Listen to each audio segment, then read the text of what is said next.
Hello friends, जैसा कि आप जानते हैं उत्तराखंड का पीसीएस का एग्जाम आ चुका है और डेट भी 7 जुलाई की दे दी गई है। अब उत्तराखंड पीसीएस का इस बार थोड़ा सिलेबस चेंज है। सिलेबस चेंज है कि सिलेबस में मेंशन है कि 1/3 ऑफ द क्वेश्चन जो आएंगे उत्तराखंड स्पेसिफिक आएंगे। तो लगभग आप 50 क्वेश्चन ऐसे आएंगे जो उत्तराखंड से रिलेटेड होंगे। जो जिन्होंने उत्तराखंड अच्छे से पढ़ा होगा उनके लिए काफी एडवांटेज है। इसके लिए जो उत्तराखंड की तैयारी काफी टाइम से कर रहे हैं। अब उत्तराखंड का जो सिलेबस है, उत्तराखंड में हिस्ट्री है, तुम्हारी ज्योग्राफी है, इकोनॉमी है और जो तुम्हारा स्टैटिक उत्तराखंड है, इकोनॉमिक सर्वे बजट आ जाता है तुम्हारा इकोनॉमी में मोस्टली पार्ट, जिसके सीधे क्वेश्चंस पूछे जाते हैं। बाकी हिस्ट्री हिस्ट्री जैसे इंडिया की हिस्ट्री होती है, इंडिया की हिस्ट्री भी 3 पार्टों में डिवाइडेड है, एंशियंट, मिडिवल, मॉडर्न। तो हम उत्तराखंड की हिस्ट्री को भी 3 पार्टों में बांटते हैं, एक तो एंशियंट, मिडिवल और मॉडर्न। जो एंशियंट हिस्ट्री है मतलब प्राचीन भारत है, प्राचीन भारत को भी हम 2 टाइप से बांटते हैं। जो एंशियंट हिस्ट्री है उसको भी हम 2 टाइप से डिवाइड करते हैं, एक तो प्री हिस्ट्री, दूसरा प्रोटो हिस्ट्री। प्री हिस्ट्री क्या है? प्री हिस्ट्री है तुम्हारा जो प्रागैतिहासिक काल जिसे हम बोलते हैं, जिसका सिंपल मीनिंग ये है कि इन चीजों के बारे में हमारी जानकारी किसी किताबों में नहीं मिलती, कहीं लिखा हुआ ये चीज नहीं है। इस चीज के साक्ष्य हमें मिलते हैं गुफाओं से या कुछ प्राचीन कहीं पे कुछ खुदाई होती है, आर्कियोलॉजिकल एविडेंसेस जो मिलते हैं, वहां से हमें इन चीजों की भी जानकारी मिलती है। तो हम जो प्रागैतिहासिक काल है उसे भी हम 3 पार्टों में बांटते हैं। हम प्री हिस्ट्री को भी 3 पार्टों में डिवाइड करते हैं, एक तो लोअर पैलियोलिथिक, मिडिल पैलियोलिथिक और अपर पैलियोलिथिक। जिसे लोअर पैलियोलिथिक हो गया निम्न पुरापाषाण काल, मिडिल पैलियोलिथिक मध्य पुरापाषाण काल और अपर पैलियोलिथिक तुम्हारा उच्च पुरापाषाण काल। अब पहले जो प्री हिस्ट्री में चीजें हैं वो है तुम्हारा लोअर पैलियोलिथिक, निम्न पुरापाषाण काल। निम्न पुरापाषाण के बारे में हमें जानकारी कहां से मिलती है? हमें इन चीज को बारे में पता किस चीजों से मिलता है? जैसे शिलालेख हो गए कोई, आप शिलालेख एक फेमस जो है अशोकन इंस्क्रिप्शन, जिसके बारे में यूपीएससी भी काफी बार पूछता है, यूकेपीएससी भी पूछते रहते हैं। कल से एक फेमस प्लेस है जहाँ पे हमें अशोका के टाइम के शिलालेख मिलते हैं, अशोकन इंस्क्रिप्शन मिलते हैं। ये है टोन रिवर के किनारे, देहरादून के पास। टोन जो है यमुना की एक ट्रिब्यूटरी है। फिर इसके बाद है जो वेस्टर्न रामगंगा हो गया, अल्मोड़ा डिस्ट्रिक्ट का कुठानी नाला हो गया। यहां से हमें कुछ जो निम्न पुरापाषाण काल है, लोअर पैलियोलिथिक की चीजें हमें मिलती हैं। अगला हो गया मिडिल पैलियोलिथिक। मिडिल पैलियोलिथिक जो है, जो मध्य पुरापाषाण काल है, इसकी जानकारी हमें गढ़वाल रीजन से मिलती है, ऐसा केपी नौटियाल सर कहते हैं। लेकिन इसके हमें कोई साक्ष्य नहीं मिले कहाँ क्या कैसे ये चीजें हैं, बस बताया गया है कि इनने क्लेम किया है कि यहां से हमें चीजें मिलती है। फिर आ गया तुम्हारा जो अपर पैलियोलिथिक, जिसे हम उच्च पुरापाषाण कहते हैं। अब ये काफी इंपोर्टेंट है।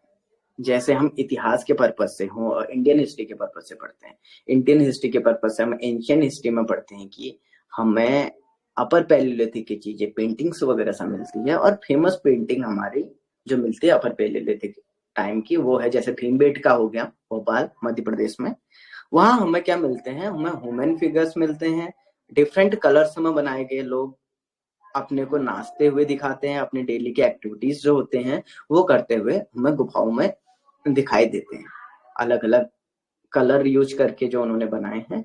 तो ऐसा ही उत्तराखंड में एक अल्मोड़ा डिस्ट्रिक्ट में, उत्तराखंड के अल्मोड़ा डिस्ट्रिक्ट में एक लखू उडियार, 1 लेक केव जिसे बोलते हैं, लखू उडियार नाम की एक जगह है, जहां पे क्या होता है, दीवारों पे उस गुफाओं के उस पे बहुत सारे कलर से अलग अलग चीजें दर्शाई गई है। लोगों को नाचते हुए दिखाया है, खेलते हुए, हंटिंग करते हुए, ये चीज वहां पे भी दिखाया गया है।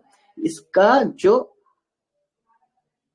इसे जो ढूंढा, लखोटियार के बारे में जो जानकारी एकत्रित की, जो एविडेंसेस ढूंढे, वो 1968 में यशवंत सिंह कटोच करके एक हिस्टोरियंस हैं, उन्होंने इसके बारे में जानकारी इकट्ठा की। फिर 1985 में डॉक्टर यशोधर मठवाल ने फटका नौली हो गया, फिर 89 में पीठसाल में कुछ ऐसी पेंटिंग्स हमें मिलती रहती है।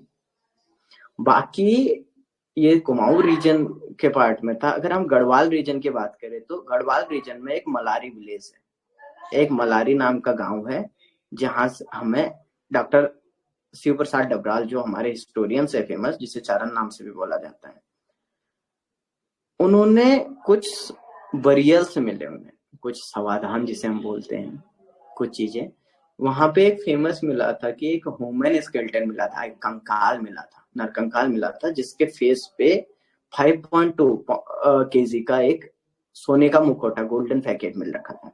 ये क्वेश्चन भी एजिटेड डायरेक्ट पूछ लेता है कि कितने किलो का था या क्या था, काफी फैक्चुअल रहता है उत्तराखंड का पेपर। तो वहां पे कुछ चीजें और भी आइडेंटिफाई हुई है, जैसे हमें एक आदमी हंटिंग करते हुए मिलता है एक किसी एनिमल का, और वो एनिमल के स्केलेटन से हमें पता चलता है कि उनके कंकाल से हमें पता चलता है कि वो हिमालयन टोरस था। ये काफी इंपॉर्टेंट हो जाता है ये फैक्ट भी। फिर कुछ चीजें और हैं, जैसे वहां पे पोट्री मिलती थी, ब्लैक एंड ग्रे कलर्स की पोट्री, कुछ चीजें रखने के लिए, जैसे इंडस वैली में यूज हुआ करते थे, या बाद में भी हुए अलग अलग कलर्स की, वो चीज मिलती थी। अब इतनी चीजें हमने जैसे प्री हिस्टोरिक फेज के बारे में पढ़ा, पूरा पाषाण काल के बारे में पढ़ा, और ये जो प्रागैतिहासिक काल के बारे में हमने चीजें पढ़ी। ये चीजों का क्वेश्चंस जो आते हैं, क्वेश्चंस आते हैं तुम्हारे इस टाइप से। एक सेक्रेटरीट का पेपर है उत्तराखंड का, मैंने कंपाइलेशन बनाया है जिसमें सारे एग्जाम्स का, जो डिफरेंट डिफरेंट एग्जाम्स हैं, उनसे क्वेश्चंस टॉपिक वाइज मैं निकाल रहा हूँ। जैसे प्री हिस्ट्रिक फेज का मलारी विलेज जो धौलीघाट में है, उसका किसने किया, वो था डॉक्टर शिव प्रसाद डबराल। और कलसी के बारे में लगातार तुम्हारे क्वेश्चन मिलते हैं। ये क्वेश्चन है जैसे स्कंद पुराण, ये तो लिखा गया है चीजें स्कंद पुराण में मिलती है, तो ये हमारा प्रोटो हिस्ट्री का पार्ट होगा, नॉट प्री हिस्ट्री। अब कलसी वाला चीजें हैं, ये चीज हमें मिलेंगे, इंस्क्रिप्शन फिल रखा है, ये प्री हिस्ट्री का पार्ट है। तो ऐसे टॉपिक वाइज सेग्रीगेट करके, आपको क्वेश्चंस करके, आपको पढ़ के दिन में, फिर उसके बारे में क्वेश्चंस के बारे में रिसर्च करके, ऐसे अगर तैयारी करोगे सब्जेक्ट वाइज हर चीज की, तो काफी अच्छे मार्क्स आप गेन कर सकते हो। बाकी ठीक है, थैंक यू। अगर पसंद आया तो कुछ रिव्यूज देना। Okay.